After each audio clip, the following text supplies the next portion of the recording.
Thank you so much for watching our video. Please do not forget to like, comment, share and subscribe to Reality of Islam. ROI की speeches को subscribe करके bell icon पर जरूर click करें। जज़ाकल्लाह।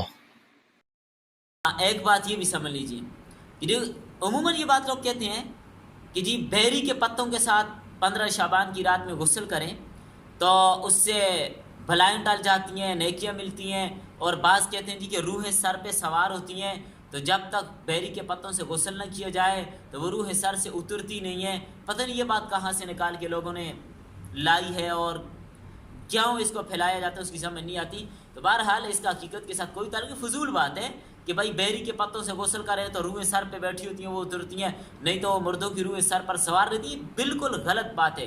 हकीकत का इसके साथ ज़र्रा बराबर भी कोई ताल्लुक नहीं है। रूहें सरों पे सवार नहीं होती, उनके जो मकाम हैं उनको वहाँ पर पहुँचा दिया जाता है। तो लिहाजा ये पोस्टें बनाना और शेयर करना कि जी साल में ये रात एक ही बार आती है, कहीं हाथ से निकल न जाए तो इस रात में बेरी के पत्तों के साथ ज़रूर गुस्ल करना, फलां फलां, ये सारी फजूलियात हैं। शरीयत का इन बातों के साथ कोई ताल्लुक नहीं है।